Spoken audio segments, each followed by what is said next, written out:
I'm going to say enough. Yeah. I'm going to be like Beto O'Rourke. I'm going to stand up there and say, I don't know what's going on, but this is fucked up. These vibes are fucked. Okay, let's talk about that for a second. Yeah. Beto O'Rourke, who has launched his presidential campaign approximately 4 different times now, has seen it not redound to any kind of bump in the polls, has in the last 3 or so weeks stumbled across what he clearly thinks of as the magic formula to rise into contention, and that is doing cusses. Yep. No. Not just cusses, but he is now trying to be the gun guy, which I'm actually surprised that no one had really emerged as the gun guy. I thought it was going to be Swalwell. Well, that's the thing. Right. Swalwell It was supposed to trying. be, it was supposed to be one of those like also ran losers, but I guess they just got lost in the mix.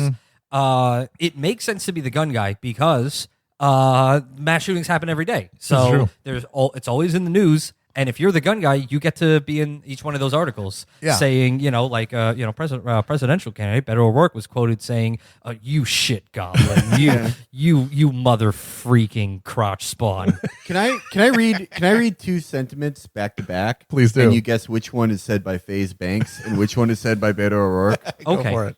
We all know who FaZe Banks is. FaZe Banks is the star of the greatest video ever recorded, the XXXTentacion Memorial Podcast with Lil Xan and Adam 22. He is I know that. I know it more than my own father's face at this point. I know he is video. because of you.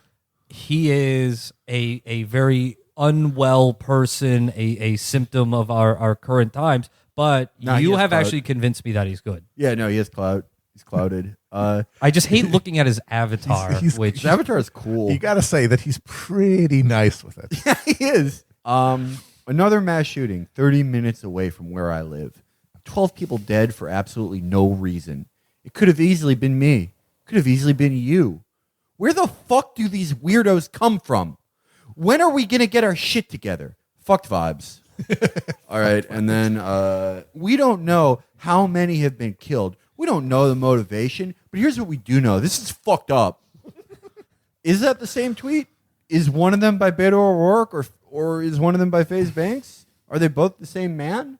I could honestly believe that they are the same man at this point, and it would help him if he was, because "fucked vibes" would be a really good campaign slogan. I would honestly vote for him. Like if he was on the next debate and he said, "America is suffering from a real crisis, a crisis of fucked vibes.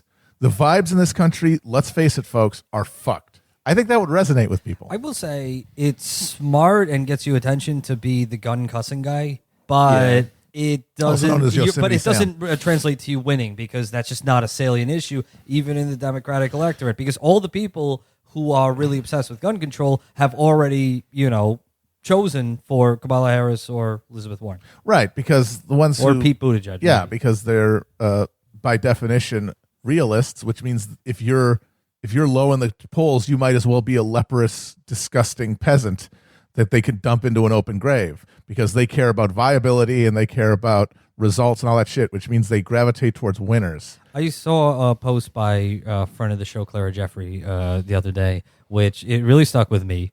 It was in the midst of the latest mass shooting. The time has come for you to think about, when you're sending your kids to college, whether they should go to college in a state with open gun laws. Yeah, open carry on campus. Thing, actually, make them pay. Yeah. Which, I mean, it's really astonishing to me, that level of fucking, like, Upper West Side fucking rich liberal privilege. Vote with your tuition dollars. That's awesome. That's so fucking cool. Oh, we are going to choke Athens, Georgia. That's like, sorry, my shitty kid doesn't get to spend $100,000 learning to do feeling dancing. Is that a thing? Feelings dancing? I think Dennis Leary again. Yeah. What can I just have some dancing flavored dancing? Dancing about your feelings, okay? How about somebody major in making coffee flavored coffee? I would love that. I have to say, I really hated Beto when this all started. Oh, I remember. You were just steaming. You hated his ass. But now I like it because it's because he's a loser for one thing. That's why I like him, is because it's you strip away that he's a member of Congress. You strip away that he's married to the daughter of the richest man in Texas. That his own family is pretty. The richest man. The richest man in El Paso, maybe. Yeah. I thought he was a billionaire. Beto's not a billionaire. That's disputed, but Beto's dad? It's a Or lot. Beto's father-in-law. It's disputed. I've heard billionaire. I've also heard not a billionaire. One way or another, caked up. yeah, he's balling. Yeah, no, he's doing well. It's But that, yeah. Beto is a foul guy. Absolutely. Like, I realized this when I watched like the video of him cooking dinner the other day, and he made a double cheeseburger on English muffin with a side of unseasoned broccoli. That is a Mikey Miles meal. Okay, so I'm doing a 30 Rock rewatch, and I just rewatched the episodes with what's his name from Mad Men. John Hamm. John Hamm. Yeah. When he dated Liz, and the joke was he was bubble. he was in the bubble, right? Yeah. And he was very attractive, but he sucked at everything. But he didn't realize that because he had such a pretty face that Yes. everyone would be nice to him. Yeah. I kind of think that's really just the case with Beto. But the thing is, like, guys who are like super in the bubble, like, people will let them succeed at things just by virtue of that. But Beto, like, if you look at his life before, like, he never got anything done. He was like true. a failed musician, failed zine writer, failed everything. He went to New York to try He to make didn't it, even seem and to he smoke ate that much shit weed and went in back. New York either. He's the classic guy who couldn't hack it in New York. Like the song is, if you can make it here, you can make it anywhere. He did not make it here. I do want to point out this is the easiest place in the world to make it. But in his mind, he made it, and it just was like, no, it's just not for me. But I think that he's like I don't think this is like traumatizing to him. Like, he knows he's failing. This is a familiar feeling for him before. Yeah, Like, I think it's more comforting for him to know, oh, this is how this is going. Right. He'd be freaking out if he was the top of the polls right now. Like, that's what I think that like him. I think this is a Noah Baumbach movie. He consciously blew his chance at being the front runner because he doesn't like succeeding. But he never had a chance Damn. to be the front runner because it was all bullshit to begin Yeah, with. no, Well, sure. He just had the creation. email I'm list. just and everyone imagining, was though, a obsessed with him. counterfactual world where he announces his candidacy, rockets to the top. Biden doesn't even get in because of how big his lead is.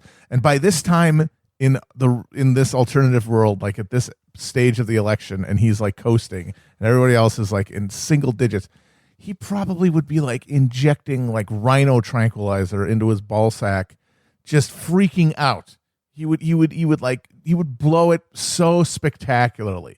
Like, he would crash a fucking SUV into a. I don't know. I don't agree because he was the center of all of the liberal attention in 2018 during the primary. Yeah, he blew it. He loser. No, he didn't. He's a loser. Hang on. I don't think he blew it. I think it was just an impossible job, and I think he objectively did better than Yeah, but it's the perfect thing. than the median It's candidate the perfect would have. way, though. Yeah. He did well, but he still didn't win. He still That's didn't the win. Perfect. That's That's the perfect Gen X like moral victory Yes. that leaves you still in knowing you're a loser and doesn't challenge your self-perception. Yes, exactly. Like And that's why he went net. He's like, hell, let's do it again. a Gen X is like that's a Gen X fantasy. Is like everyone's looking at you.